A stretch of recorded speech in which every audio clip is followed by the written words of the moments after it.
নমস্কার বন্ধুরা, আশা করি সবাই ভালো আছেন। আমার চ্যানেলে আপনাদের সবাইকে স্বাগত। আজকের ভিডিওতে আমি বানাতে চলেছি খুবই সুস্বাদু একটি ভিন্ন ধরনের মাছের রেসিপি, বেরেস্তা রুই। বেরেস্তা আর দারুণ মশলার সাথে এই রুই মাছের রেসিপিটি এতটাই মজাদার যে গরম ভাতের সাথে খেলে বারবার খেতে ইচ্ছে করবে।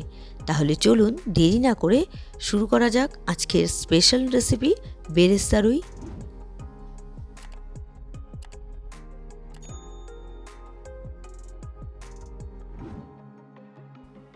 আমি বেরেস্তা বাটা দিয়ে রুই মাছ বানাবো, সেজন্য নিয়েছি এখানে রুই মাছ। এখানে আমি রুই মাছটা জলে ভিজিয়ে রাখছি।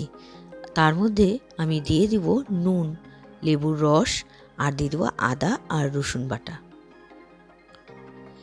এইভাবে আমি রেখে দিব আধা ঘন্টার জন্য। আদা রসুন বাটা দিয়ে একটু নাড়াচাড়া করে দিলাম। এবার ঢেকে রেখে দিব 30 মিনিটের জন্য। 30 মিনিট পর আমি ঢাকা খুলে নিচ্ছি। এবার মাছগুলো উঠিয়ে নিচ্ছি। 30 মিনিট পর সবগুলো মাছ আমি জল থেকে উঠিয়ে নিয়েছি। এবার ভালো করে মুছে নিতে হবে মাছগুলোকে শুকনো করে। একদম জল থাকা যাবে না। এর মধ্যে দিয়ে দিচ্ছি আমি নুন, দিয়ে দেবো হলুদ গুঁড়ো আর লাল লঙ্কা গুঁড়ো দিয়ে মাছটাকে মেখে নেব। দিয়ে দিলাম লাল লঙ্কা গুঁড়ো। এবার ভালো করে মাছটাকে মেখে নিচ্ছি।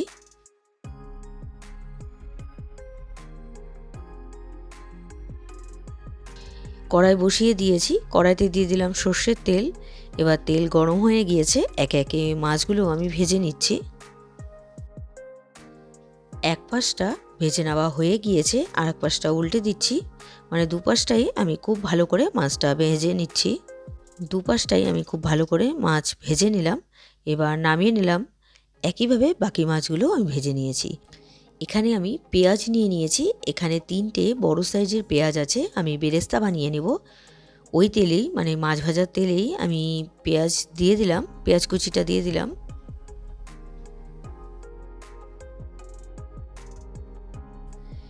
এবার বেরেস্তাটা বানিয়ে নিতে হবে। আমি পেঁয়াজটা নাড়াচাড়া করে বেরেস্তা বানিয়ে নিচ্ছি। অনবরত নাড়াচাড়া করে যেতে হবে বেরেস্তা বানানোর জন্য। দেখুন খুব সুন্দর পেঁয়াজে কালার চলে এসছে। আমি অনবরত নাড়াচাড়া করে যাচ্ছি। আমার বেরেস্তা বানানো হয়ে গিয়েছে। এবার আমি তেলটা ছেঁকে নামিয়ে নিচ্ছি। পেঁয়াজটা আমি তেল ছেঁকে নামিয়ে নিয়েছি, মানে বেরেস্তা বানিয়ে নিয়েছি। এবার মশলাটা তৈরি করব। মিক্সিং জারে বেরেস্তা দিয়ে দিলাম আর দিয়ে দিলাম টক দই। আমি এখানে 4-5 চামচের মতো টক দই দিয়েছি। আর এর মধ্যে দিয়ে দিচ্ছি কাঁচা লঙ্কা। 3টে কাঁচা লঙ্কা আমি দিয়ে দিচ্ছি। এবার পেস্ট বানিয়ে নেব। আমি পেস্ট বানিয়ে নিচ্ছি। আর এদিকে আবারও কড়াই বসিয়ে দিয়েছি।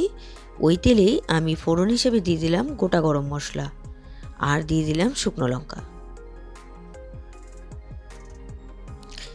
সামান্য পরিমাণ জিরে দিয়ে দিলাম। এবার ফোড়ন থেকে সুন্দর গন্ধ বেরিয়ে গেছে। আর এদিকে আমি বেরেস্তা আর দই, কাঁচা লঙ্কা একসাথে বেটে রেখেছিলাম, সেই মশলাটাই দিয়ে দিচ্ছি।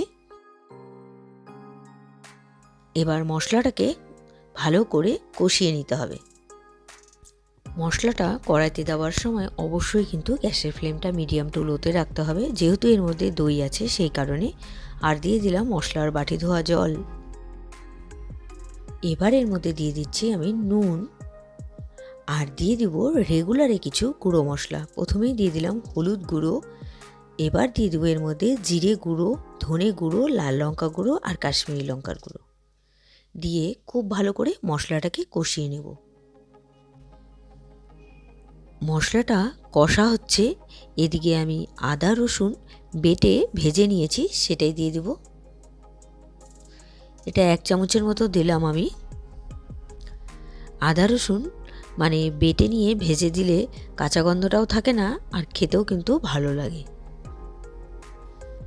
দেখুন কড়াই থেকে ছেড়ে দিয়েছে মশলাটা আর তেল ছেড়ে দিয়েছে।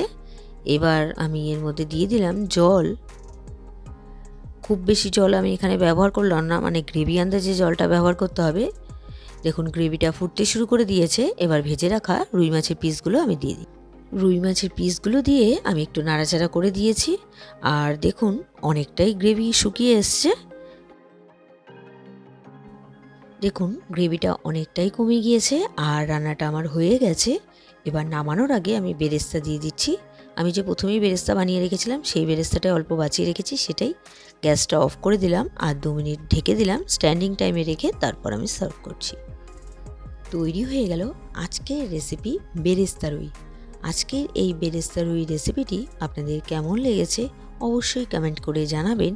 রেসিপিটি যদি আপনাদের ভালো লেগে থাকে তাহলে ট্রাই করার অনুরোধ রইল। আর ভিডিওটি ভালো লাগলে like, comment, share and subscribe করতে ভুলবেন না। বাই।